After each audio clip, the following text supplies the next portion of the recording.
Hello guys, I am Asit Kumar Tirkey and you are watching Aasan English channel. So friends, आज हम सीखेंगे कुछ बेसिक ग्रामर के टिप्स। ठीक है, आज हमारा 6वां दिन है, जो ग्रामर सीरीज चालू किए थे उसका 6वां दिन है। आज हम सीखेंगे क्या, सम ग्रामर टिप्स, जो कि आपको बहुत ही जरूरी है जानना। ठीक है, स्पोकन इंग्लिश के लिए या फिर रिटन इंग्लिश में हर जगह ये आपको काम आने वाला है। ठीक है, तो इसको हमको जानना बहुत ही जरूरी है। ठीक है, तो इसको सीखने से पहले जो भी इस चैनल में नए हैं, नए देख रहे हैं, चैनल को सब्सक्राइब कर लीजिए ताकि आपको नोटिफिकेशन मिल जाएगा। ठीक है, अगर वीडियो अच्छा लगता है तो आप जरूर उसको लाइक भी कर दीजिएगा और अपने दोस्तों को भी शेयर करके आप बता सकते हैं, सिखा सकते हैं। ठीक है, तो चलो हम सीखते हैं कुछ ग्रामर के टिप्स। ठीक है, सम ग्रामर टिप्स। तो सबसे पहला वाला जो रूल है या फिर टिप्स जिसको हम कह सकते हैं वो क्या है, name begins with capital letter. ठीक है, जो भी नाम होता है, किसी भी चीज का नाम होता है, किसी का भी नाम हो, वो हमेशा कैपिटल लेटर में चालू होता है। वो व्यक्ति का नाम हो,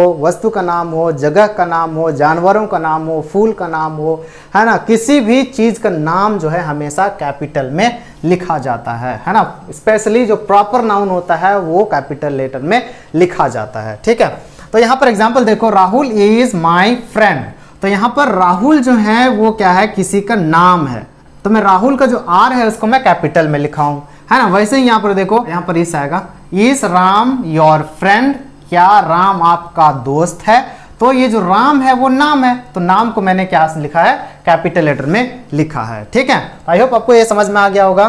कोई भी प्रॉपर नाउन हो, है ना, किसी भी व्यक्ति का नाम हो, स्पेशल नाम हो, उसको हम कैपिटल लेटर में हमेशा लिखते हैं, वो वाक्य के शुरू में हो या फिर वो वाक्य के कहीं पर भी हो। ठीक है, सेकेंड वाला है I is always written in capital letter. ठीक है, जो लेटर आई है वो हमेशा कैपिटल लेटर में ही लिखा जाता है।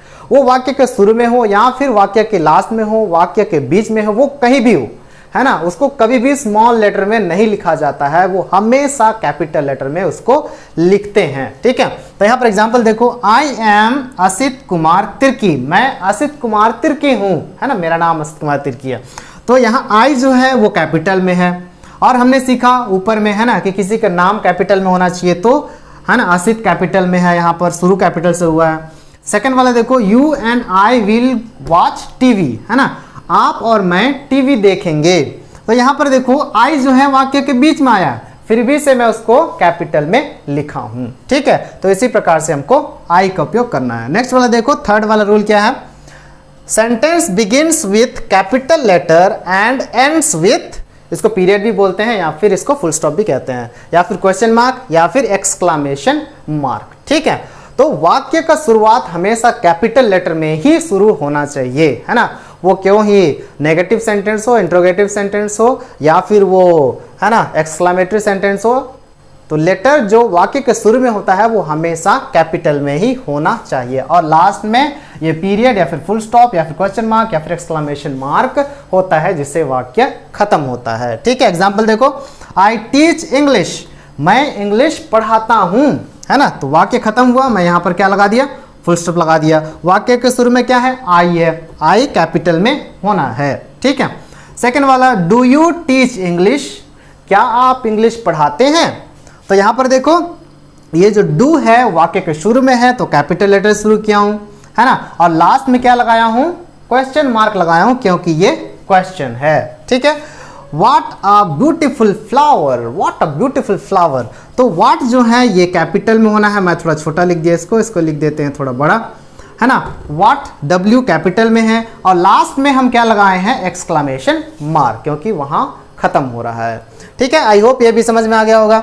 अब नेक्स्ट वाले देखो, ये जो फोर्थ नंबर वाला है ना, फोर्थ नंबर वाला ये है बेसिक, जो साधारण वाक्य होता है, पॉजिटिव सेंटेंस होता है, उसका स्ट्रक्चर क्या होता है ना। बेसिक स्ट्रक्चर क्या होता है, सबसे पहले सब्जेक्ट आना है, उसके बाद में वर्ब आना है, उसके बाद में ऑब्जेक्ट आना है, ये बेसिक स्ट्रक्चर है। ठीक है, सब्जेक्ट वर्ब ऑब्जेक्ट। ठीक है, एग्जाम्पल देखो तो समझ में आ जाएगा।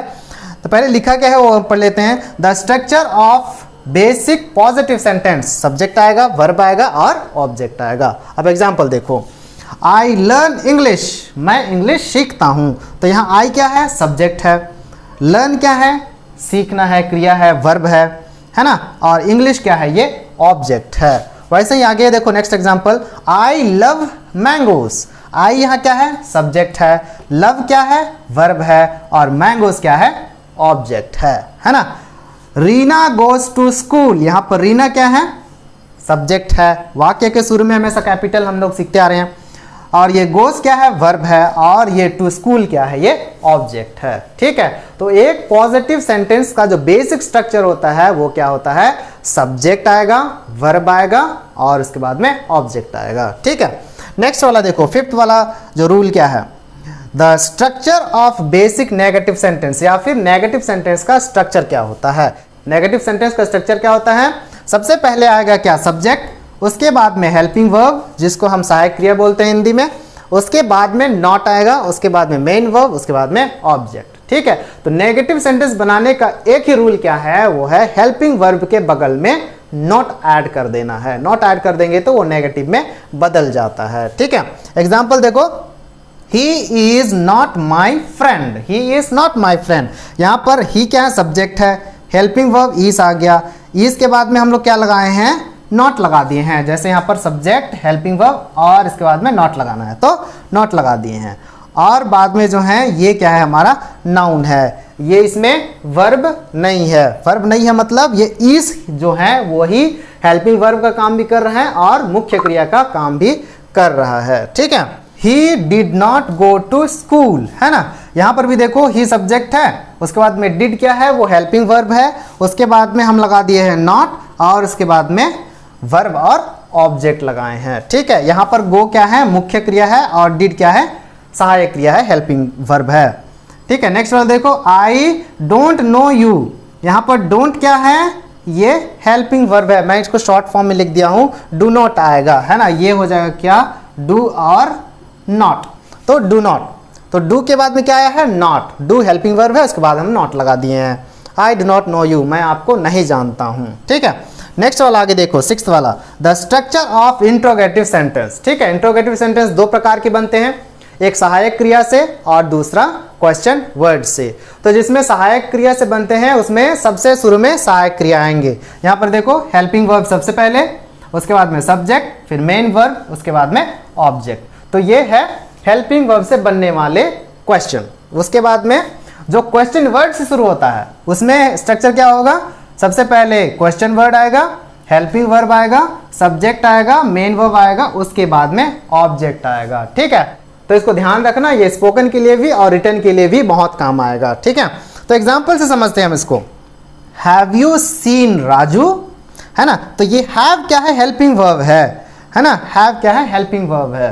हैव यू सीन राजू, तो हैव को हमने शुरू में लिख दिया, फिर सब्जेक्ट लगा दिया, फिर मेन वर्ब, फिर ये ऑब्जेक्ट लगा दिए। ठीक है, तो हेल्पिंग वर्ब से जब भी हमको क्वेश्चन बनाना रहेगा तो क्या करना है, हेल्पिंग वर्ब को उठा करके वाक्य के शुरू में लिख देना है। जो साधारण वाक्य रहेगा उसमें हेल्पिंग वर्ब को ढूंढना है, वाक्य के शुरू में लिख देना है। ठीक है, अगर मान लो इसको हम साधारण वाक्य बनाएंगे तो क्या हो जाएगा, ये है, ये हैव जो है वो यहाँ आ जाएगा, यू हैव सीन राजू, आप राजू को देखे हो, है ना, क्या आप राजू को देखे हो। तो ऐसे कैसे बनाएंगे, हैव यू सीन राजू, तो हेल्पिंग वर्ब को यहां से उठा करके सामने ले आएंगे। ठीक है, इतना क्लियर हो गया होगा। अब हम देखते हैं क्वेश्चन वर्ड से शुरू होने वाले क्वेश्चन। ठीक है, यहां पर देखो example, what are you doing now, आप अभी क्या कर रहे हैं, क्या कर रहे हो। तो व्हाट क्या है, ये क्वेश्चन वर्ड हो गया, उसके बाद में हमने हेल्पिंग वर्ब लगा दिया, उसके बाद में सब्जेक्ट, फिर मेन वर्ब, उसके बाद में ऑब्जेक्ट। ठीक है, तो ये रहा हमारा इंट्रोगेटिव सेंटेंस बनाने का स्ट्रक्चर। दो स्ट्रक्चर होते हैं, एक हेल्पिंग वर्ब से बनते हैं और दूसरा क्वेश्चन वर्ड से बनता है। ठीक है, अब नेक्स्ट वाला देखो, सेवेंथ वाला क्या है, one subject and one verb is must in a sentence. तो एक सेंटेंस में एक सब्जेक्ट और एक वर्ब का होना अति अनिवार्य है, आवश्यक है। ठीक है, object is optional, object optional है। ठीक है, अब वो कैसे, इधर देखो, Ram learns English, Ram English सीखता है ना। तो अगर मान लो ये ऑब्जेक्ट जो है इंग्लिश, इंग्लिश को हम हटा देंगे तो भी वो सेंटेंस क्या होगा, कंप्लीट होगा। राम लर्न्स, राम सीखता है ना, वो कंप्लीट सेंटेंस है ना। तो राम प्लेस, राम खेलता है ना। तो एक सेंटेंस में जो है एक सब्जेक्ट और एक वर्ब का होना आवश्यक है, अनिवार्य है। ठीक है, ऑब्जेक्ट नहीं लगाएंगे तो भी सेंटेंस कंप्लीट होता है। ठीक है, और आगे हम देखते हैं नेक्स्ट वाला रूल। नेक्स्ट वाला रूल क्या है? The subject and verb must agree in number. ठीक है, तो सब्जेक्ट और वर्ब जो है दोनों एक साथ सहमति होनी चाहिए, उनका अग्रीमेंट होना चाहिए, है ना। अगर मान लो सब्जेक्ट सिंगुलर है तो वर्ब भी सिंगुलर होना है, सब्जेक्ट प्लूरल है तो वर्ब भी प्लूरल होना चाहिए। ठीक है, यहाँ पर एग्जाम्पल देखो, एग्जाम्पल के पहले कुछ और देख लेते हैं। सिंगुलर सब्जेक्ट तो सिंगुलर वर्ब भी होगा, प्लूरल सब्जेक्ट है तो प्लूरल वर्ब भी होगा। ठीक है, एग्जाम्पल से समझते हैं। द डॉग्स आर रनिंग, है ना। द डॉग्स, डॉग्स क्या है यहाँ पर? प्लूरल है। डॉग्स, स्याही खत्म हो गया। डॉग्स आर प्लूरल, है ना। डॉग्स जो है प्लूरल है तो इसीलिए हमने यहाँ पर प्लूरल हेल्पिंग वर्ब लगाए हैं। आगे देखो, ही इज रनिंग, ही क्या है? सिंगुलर है, एक ही व्यक्ति है तो हम सिंगुलर हेल्पिंग वर्ब लगाए हैं। ठीक है, वैसे ही प्लेज फुटबॉल, वह फुटबॉल खेलता है। सब्जेक्ट क्या है? सिंगुलर है, इसलिए हमने वर्ब भी सिंगुलर लगाए हैं, है ना। ये रूल हम लोग सीखेंगे कि यहाँ पर यस क्यों आया है ना। सिंपल प्रेजेंट टेंस में, है ना, third person singular he she it के साथ में वर्ब के साथ हम क्या लगाते हैं? एस या एस जोड़ते हैं। ठीक है, और बाकी के साथ हम नहीं लगाते हैं। जैसे यहाँ पर देखो ये प्लूरल है ना। दे सिंग सॉन्ग, दे प्लूरल है इसलिए हम लोग सिंग के साथ में एस नहीं लगाए हैं। ठीक है, तो सब्जेक्ट सिंगुलर होगा तो फिर यहाँ वर्ब के साथ एस आई एस आएगा, प्लूरल होगा तो एस आई एस नहीं आएगा। ठीक है, तो इतना याद रखिएगा, जब सब्जेक्ट ही शी इट आता है तब उसके साथ एस लगाना है ना। तो इतना चीज़ आपको ध्यान रखना है, यह हम आगे भी सीखेंगे। नेक्स्ट वाला क्या है? Use singular verb when subject is joint with और, है ना। सिंगुलर वर्ब लगाना है जब सब्जेक्ट जो है एक से ज़्यादा सब्जेक्ट होंगे और वो दोनों और से जुड़े होंगे, तब उस समय हमको सिंगुलर वर्ब का उपयोग उस समय करना है। और एग्जाम्पल देखो, राम और राहुल लिव्स इन मुंबई। यहाँ पर दो हैं, राम भी है राहुल भी है, दोनों को हम जोड़े हैं क्या से? और से। तब इस स्थिति में हमको वर्ब क्या लगाना है? सिंगुलर वर्ब लगाना है, इसलिए हम लोग यहाँ पर क्या लगाए? सिंगुलर वर्ब लगाए हैं, जैसे यहाँ पर हम लगाए थे। ठीक है, अब नेक्स्ट वाला देखो, आइदर और, नाइदर नॉर, है ना। इनके साथ में भी सेम हमको यूज करना है। It also takes singular verb, जब भी आइदर और, नाइदर नॉर का उपयोग किया गया है तब उस समय भी हमको सिंगुलर वर्ब का उपयोग करना है। यहाँ पर एग्जाम्पल देखो, आइदर राम और राहुल इज कमिंग टुडे, है ना। या राम या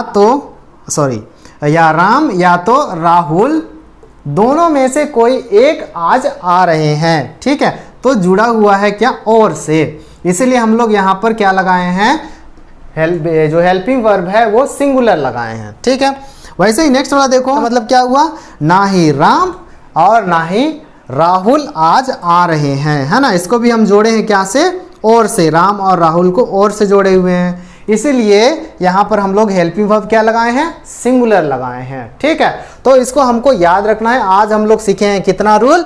10 रूल सीखे हैं, ग्रामर के 10 सिंपल, है ना, टिप्स सीखे हैं, रूल सीखे हैं, जो कि हमारे स्पोकन में या फिर हमारे रिटन इंग्लिश में दोनों में काम आने वाले हैं। ठीक है, तो इन सारे छोटे छोटे रूल्स को हमको याद रखना है। केवल इतना ही रूल नहीं है, और बहुत सारे रूल्स हैं, हम धीरे धीरे उसको भी, सारे रूल्स को हम धीरे धीरे सीखेंगे। ठीक है, तो दोस्तों आज के लिए इतना ही। आई होप वीडियो आपको अच्छा लगा होगा, आपको कुछ सीखने को मिला होगा, है ना। तो अगर मान लो अच्छा लगा हो तो लाइक कर दीजिएगा और वीडियो को शेयर कर दीजिएगा, अपने दोस्तों को भी सिखा दीजिएगा, है ना। सिखाने में कोई पैसा तो लगता नहीं है ना। तो सब्सक्राइब भी जरूर कर लीजिएगा ताकि नेक्स्ट वीडियो का नोटिफिकेशन भी आपको आ जाएगा। ठीक है, तो बेल बटन को दबा करके रखिएगा ताकि नोटिफिकेशन आपको आ जाएगा। ठीक है, तब तक के लिए गुड बाय, टेक केयर और सुरक्षित रहिए दोस्तों।